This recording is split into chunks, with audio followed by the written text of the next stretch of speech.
Hello,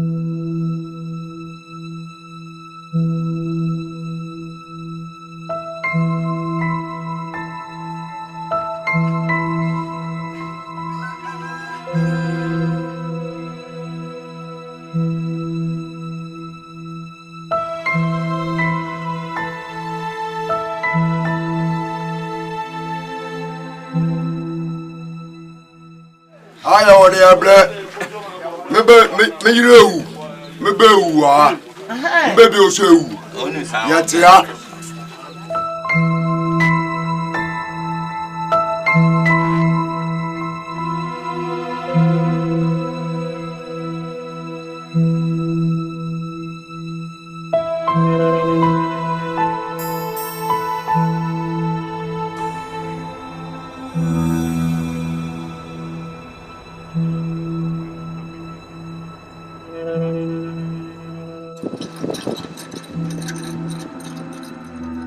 Takwa, we operating from January 5 pits. The Tebrebe pit actually shares a boundary with Anglo Gold Ashanti Duaprim. So we actually have a common boundary with them. And then the operation is, we start with the drill and blasting activity, and then the excavators will come in to do the mining, and then we haul them to either, depending on the material type, to the waste dump or to the ROM pad for crushing.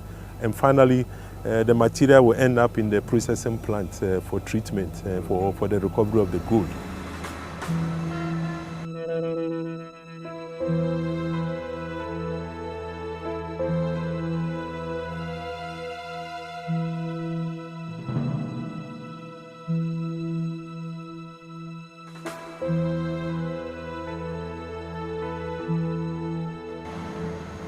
I think Takwa alone, the entire enclave, contributes about 50% of our total receipt from gold annually.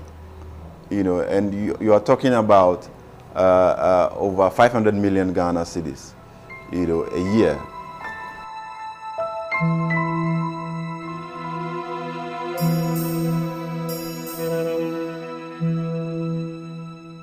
In fact, the corporate income tax from mining is one of the most significant sources of revenue which GRA generates. And so you cannot talk about the existing budget, right, without accounting for minerals revenues.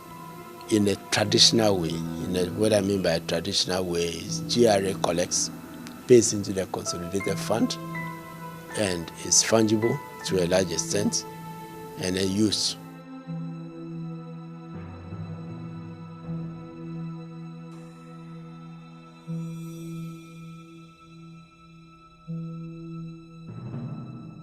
If you consider that for close to 15 years, mining has been the #1 foreign exchange earner of this country.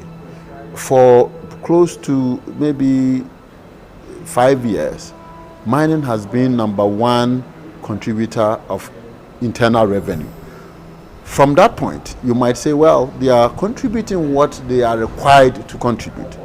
I think the biggest challenge is the community level, where the mining activities actually takes place. You go there and you see something different.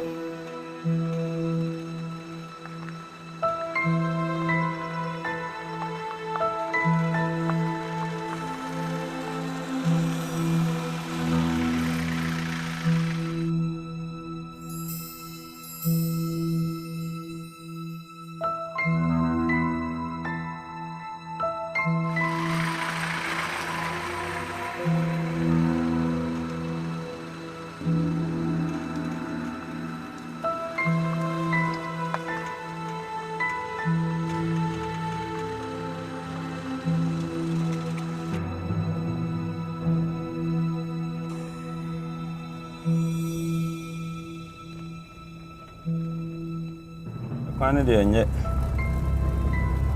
kra ndisa kwan we mbo senye dropping ba taxi bi na over baso na even de ma bebre na ngase nso krampo maso no so ka wo na kra te se o de car na car fa kwan we so obeje car no sa nya de obema o twi car ne bi because kwan enye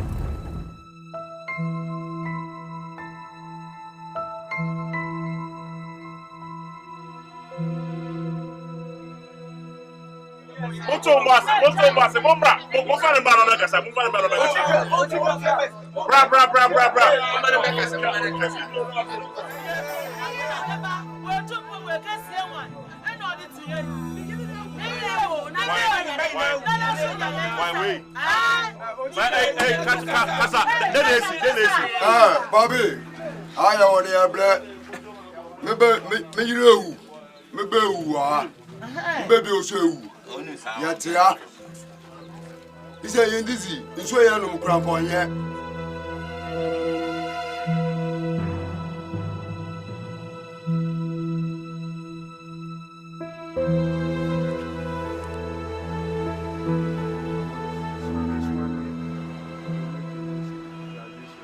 As mining operations, especially large scale, even small scale, move into an area that is want to start mining, then sometimes overnight you find a community, quote unquote, springing up. Overnight you see what looks like little houses. Why do they do that? They want compensation. I'm surprised at that kind of comment to say that they just want to get close to the mines and get compensation. I think that also points out some flaws in the way we give our concessions in our country. You have a system elsewhere where communities are engaged. The country knows where the resources are dotted. So communities are engaged on when and how the resource will be extracted. So if you have that process, you can beforehand identify where people live. So you don't have to sit in Accra and say that people are moving close to the mines just because they want compensation. There's a fine line between knowing who is a true settler, who is entitled, and those who are, if you like, just trying to see if they can make a fast buck. And I've been there myself on some occasions to sites and seen these overnight structures springing up. And you know that they're going to be asking for compensation. They'll make plenty of noise. They make more noise than those who are really, truly entitled, I find. The elites in society today, the government, the so-called policy formulators, are benefiting from the exploitative nature of these companies. And so once they are comfortable, they want to promote their interests, irrespective of whether that interest is state interest or what. And that's where the problem is. If the royalty portions reaching the district assemblies are properly applied at the district level, at the community level, and tracked by our friends from the CSO, civil society organizations, then they would know that perhaps we need to put pressure at the district to make sure that the money is applied properly when it gets there. If they say, well, central government should take a blame, what would you say to that? I wouldn't agree. I mean, government is the manager of our resources. Government is the one that instituted the disbursement procedure to the communities, and government failed to put in place a mechanism to track the disbursement. So even if it doesn't get to the community, I mean, who is to blame? It's government that has the power to develop a new mechanism to make sure that we track it. So government cannot be exonerated from that. Then nobody can be blamed if government takes out the blame. Ghana, at times, I don't get it when we pray. I don't get it. Because God has shown a lot of favor. We have everything.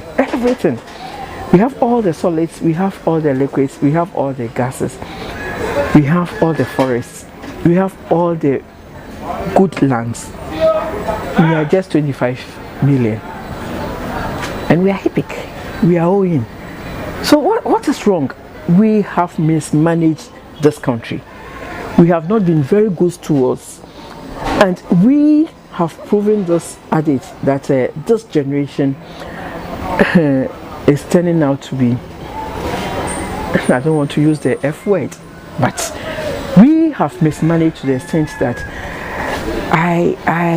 at times I think we have been a disservice to our ancestors who struggled to have this land called Ghana in our names, because we have not been good stewards to our ancestors, we have not been good stewards to God. We cannot account to the future generation.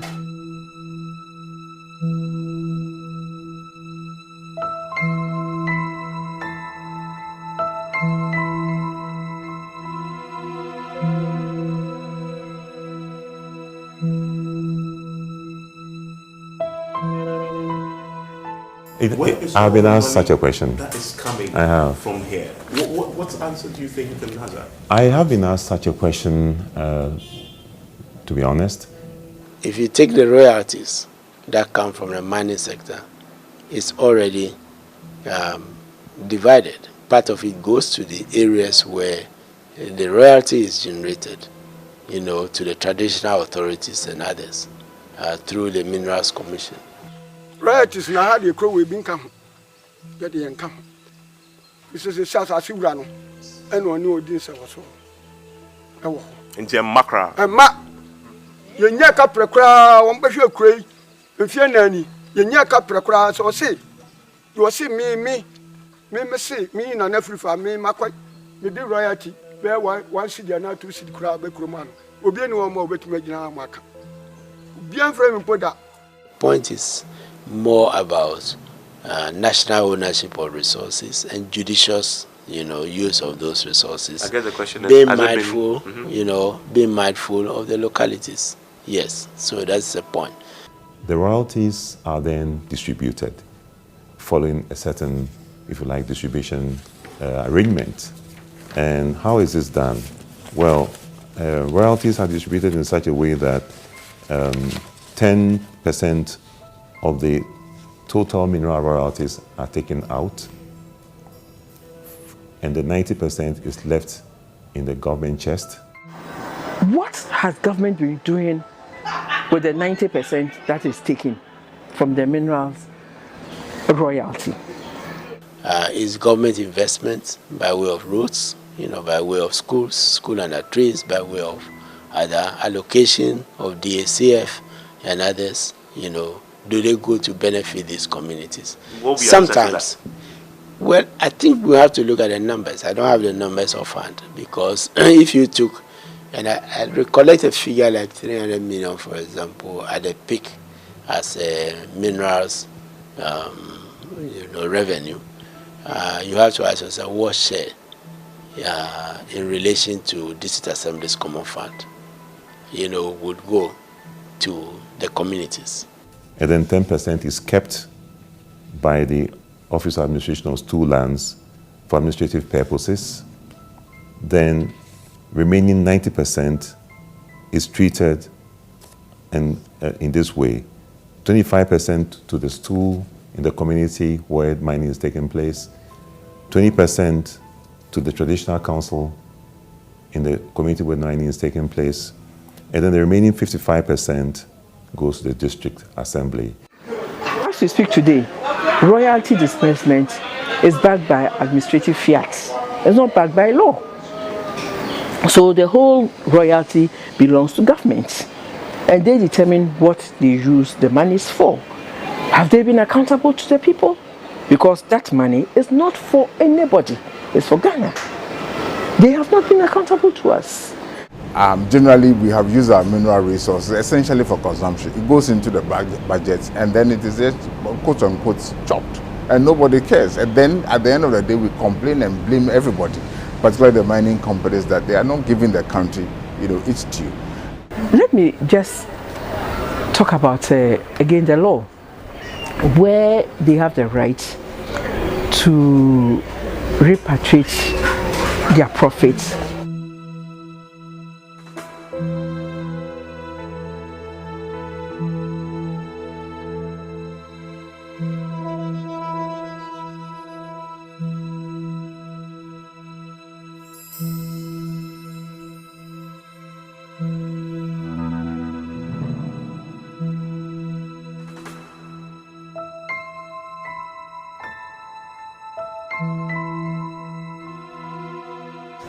And the law is saying that they could save a minimum of 25% of the sales in offshore accounts. But then there's no upper threshold. So if I'm able to negotiate as a company with government, and then government says that, oh, as for company A, you are doing well, in quotes, so you can keep 100% in offshore accounts. It's legal. That's one way that the money goes out of the country.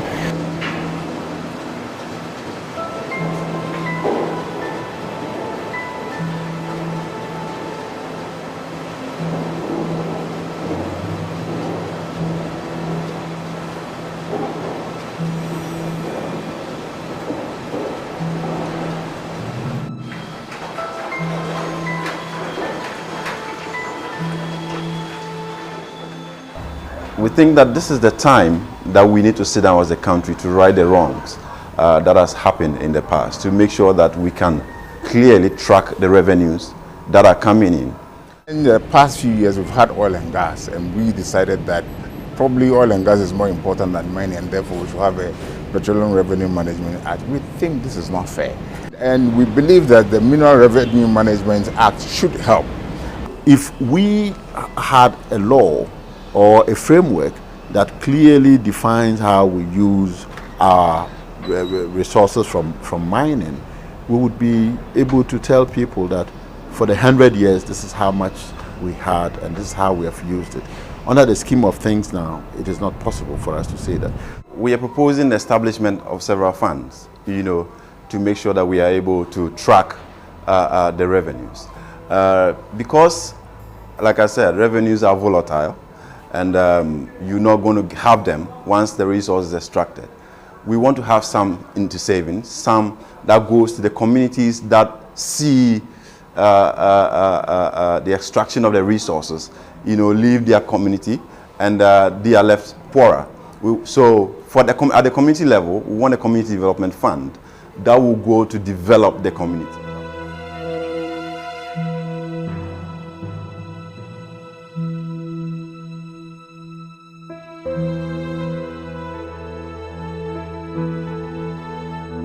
It will not be too long when there's an amendment. In fact, my minister has proposed an amendment which is actually close to being signed by Parliament. That will, a community development fund, that will be an enhancement to the amount that goes to the communities, because as it is now, it's very small and it doesn't really define how the monies will be used. So we have a community development fund. It's a law that has been proposed to Parliament. Parliament has gone through it. I think it's at the last stage of passage. Once it is done, I think it will be an addition.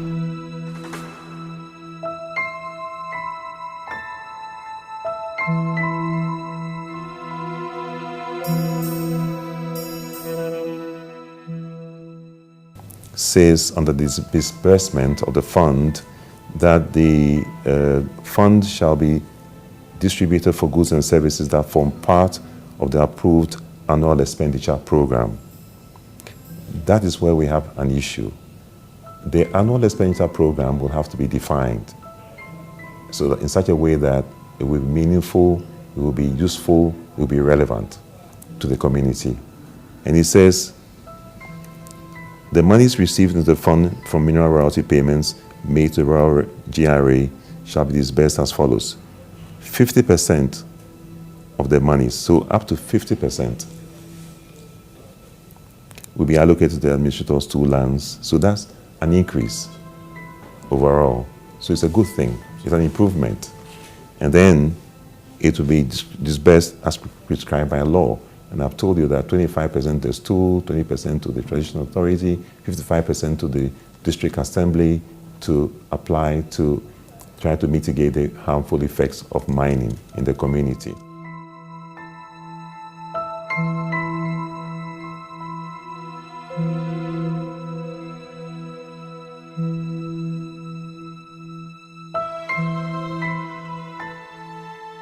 I think what they are trying to do is to put the usual disbursement is 50% of the mineral development fund. So it's still the same 10%. But what they are trying to do is to lay down the framework of disbursing that money and make it strengthen the accountability process along the chain. But we have made a lot of proposals. That is just a subset of what we are saying, mineral development fund for the community. So once that 10% goes to the community, we are saying that fair deal, it is small, we can increase that 10% to 30%, okay, of the budget. Beyond that, what happens to the rest of the 90%, that government spends? That is lost out of the accountability process, and that is also very significant. So we want to have a structure that tracks every cent, every pesewa that comes to government from minerals.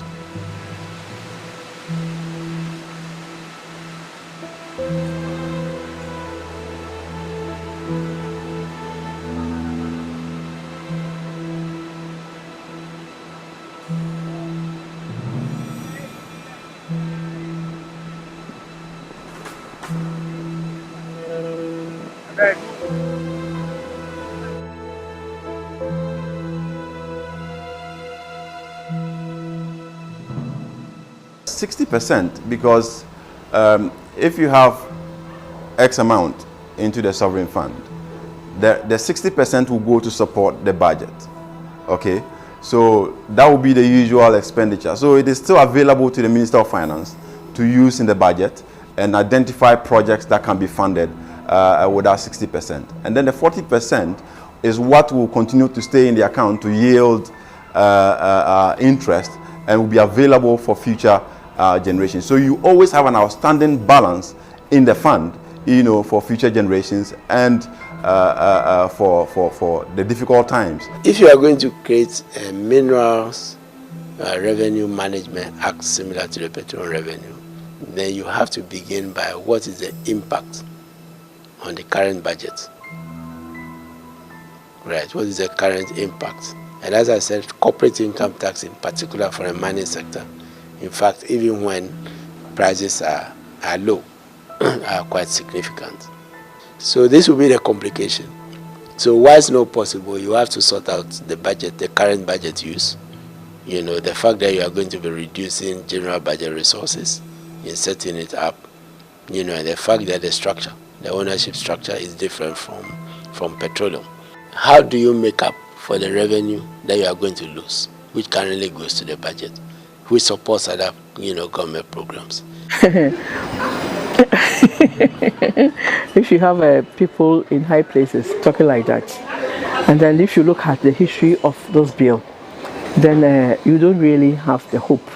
But then even beyond the revenue management bill for mining, what has been the pattern of accountability? And then what is it the only revenue that we can get from the sector? Forget, if you ask me about my personal view, I will be happy if we ask companies to come and mine, clean the environmental, social, cultural costs. The bill, pay all the costs, clean the water bodies and all that, and give us zero revenue. I will be content. I think the finance minister should rather think about how to solve the shortfall that will come as a result of not having the 40% at his disposal. Do we have other sources that we can immediately target to be able to raise that revenue? He may want to have a certain duration to allow him to plan well, to be able to implement that 40%. That can come up at a discussion. But he cannot say that because there will be a shortfall, he wouldn't want to buy the proposal. Well, there's never say impossible. You can do it. But what I'm saying is that then you would have to take these factors into account. I read the document. Yeah. I don't think I saw, you know, some of these issues highlighted. So probably what I'm saying can be an input, you know, for them to look at, you know, the document once again. And the Ministry of Finance is available. I think they can also take the budget document, but the appendices provide some information. The GRA has some information, as well as Ministry of Finance, on the contribution, you know, that these minerals, you know, make.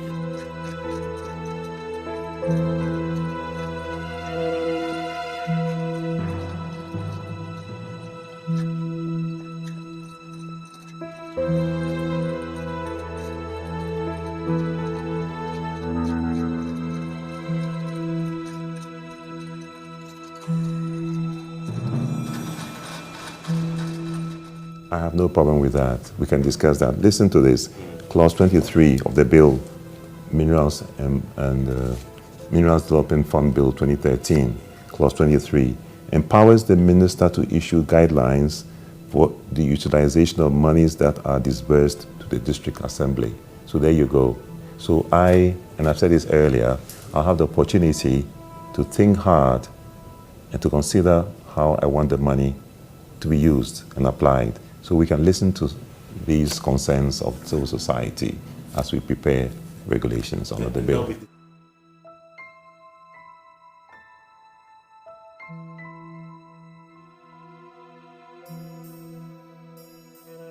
The entire mining operation will end in 2026. That is what we're going to do. It's all because of the current economics. Then when the economics change, these things might also change. Yeah. That But is per very current important. estimates, That is it. Per current estimate, we are actually operating up to 2026. We lost it. Let's be frank. We've lost gold. We've lost it. As a nation, we got to really realize that we come to a stage that if you're not very careful, society will come after us. And at that stage, they'll say, you were a general secretary. What voice did you make in defending that change? So we are only asking that, hey, let's all put our hand on the wheel.